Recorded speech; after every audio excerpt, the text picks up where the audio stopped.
अवधूत चिंतन श्री गुरुदेव दत्त श्री स्वामी समर्थ रुद्रश्री मराठी या चॅनलवर आपल्या सर्वांचे स्वागत। स्वामींच्या कृपेने आजचा दिवस तुमच्यासाठी सुखाचा समाधानाचा जावो ही स्वामीचरणी प्रार्थना। आजचा हा व्हिडिओ सर्व आपण स्वामी भक्तांसाठी खूपच खास असणार आहे, कारण आपण सर्व स्वामी भक्त नित्यसेवेमध्ये श्री स्वामी चरित्र सारामृत ग्रंथातील अध्ययन पठण करत असतो। आजच्या व्हिडिओमध्ये श्री स्वामी चरित्र सारामृत ग्रंथातील प्रत्येक अध्यायाचे आपल्याला समजेल साध्या आणि सोप्या आपल्या मराठी भाषेमध्ये अनुवाद तुम्ही श्रवण करणार आहात।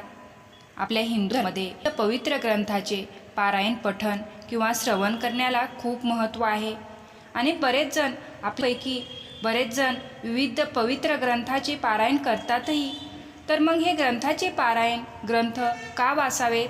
ग्रंथामध्ये लिहिलेला विविध कथांचा अर्थ त्याला समजला पाहिजे। तर लक्षात घ्या, विविध पवित्र धार्मिक ग्रंथ जे असतात त्यामध्ये भगवंतांच्या अवतारांचे संतांचे चरित्र वर्णन केलेले असते।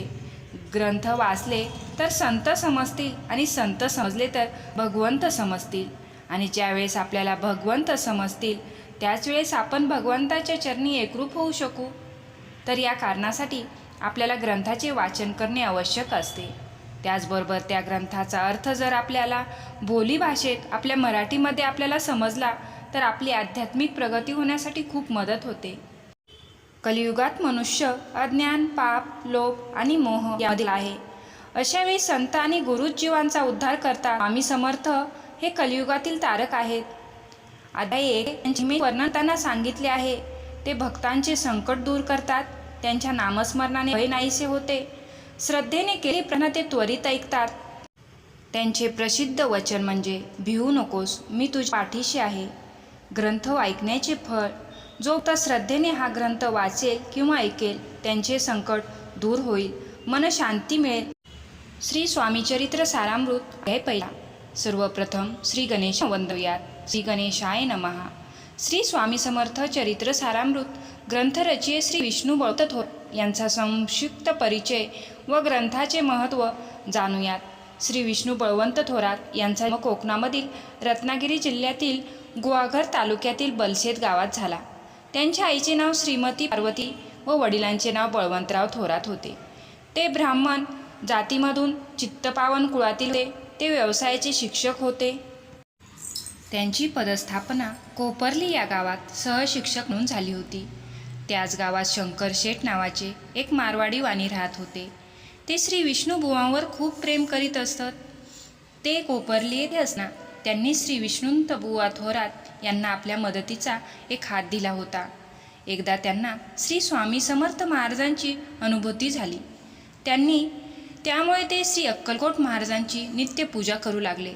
त्यांना एकदा असे वाटले की आपण श्री स्वामी समर्थ महाराजांबद्दल खूप ऐकलं आहे, पण त्यांचे चरित्र मात्र पूर्णपणे केलं नाही। तेव्हा त्यांना श्री स्वामी समर्थ महाराजांचे चरित्र श्रवण करण्याची इच्छा झाली। थोरात यांना श्री स्वामी महाराजांचे चरित्र लिहिण्याची विनंती व पुढे असेही बुवांना म्हटले की या पवित्र कार्यासाठी जी काही आर्थिक मदत लागेल ती मी देईल। त्यांनी बुवांना दिलेल्या वचनानुसार त्यांनी महाराजांची पोथी लिहिण्यासाठी यथोचित सहाय्यता केली।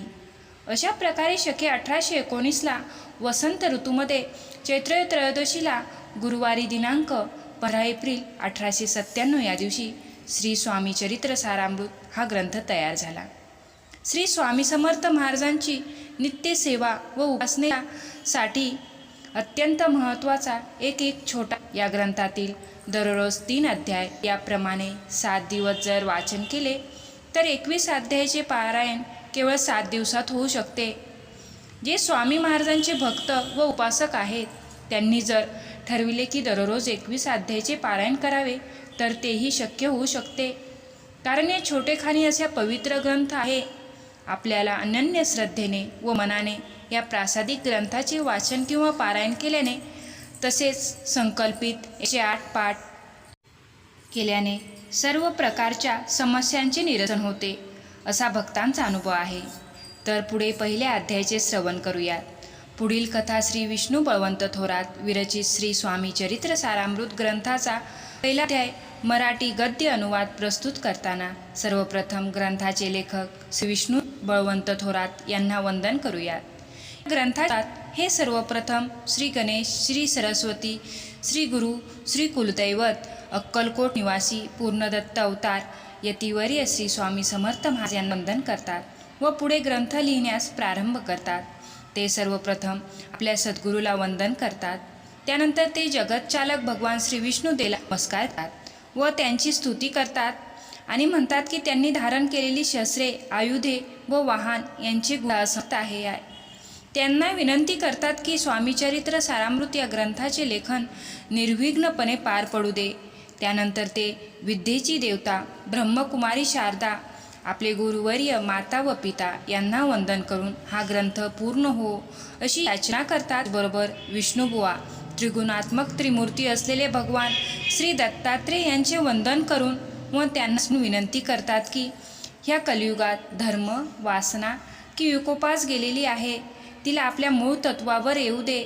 ते पुन्हा पुढे भगवान श्री दत्तात्रेयांचे अति गुणगान करतात व कवी व्यास, वाल्मिकी ऋषी, तुकाराम महाराज इत्यादी संत महामुनी ऋषी यांचेही वंदन व गुणगान करून हा ग्रंथ तडीत जावो ही प्रार्थना करतात। पुढे म्हणतात की माझ्याजवळ ग्रंथ निर्मितीचे सामर्थ्य नाही, ते समस्त देवी देवता, साधू, सज्जन, सत्पुरुष व अनेक संत यांची करुणा भागतात व त्यांना आशीर्वाद मागून माझ्या हातून हा ग्रंथ निर्मितीचे कार्य निर्विघ्नपणे पार पडू दे अशी विनवणी करतात। आता इथे श्री स्वामी चरित्र सारामृत ग्रंथातील पहिला अध्याय सुफल संपूर्ण होत आहे। यानंतरच्या यापुढील अध्यायामध्ये स्वामीबद्दल त्यांचे चरित्र अधिकाधिक जाणून घेऊयात आणि त्यांचे प्रगट असे झालेले कुठे, प्रगट झाल्यानंतर त्यांची जीवनकार्यामध्ये काय काय लीला केल्या या सर्वांबद्दलची माहिती कथा स्वरूपामध्ये तुम्हाला पुढील अध्यायाच्या व्हिडिओमध्ये श्रवण करायला भेटेल। तर श्री सर्व स्वामी भक्तांना विनंती आहे की नित्यसेवेतील श्री स्वामी चरित्र सारामृत या पवित्र ग्रंथातील अध्यायाचे मराठी अनुवाद श्रवण करायला विसरू नका। यानंतरील अध्याय आपल्याला पुढील अध्यायामध्ये ऐकायला भेटेल। तोपर्यंत श्री स्वामी समर्थ। जय जय स्वामी समर्थ। धन्यवाद।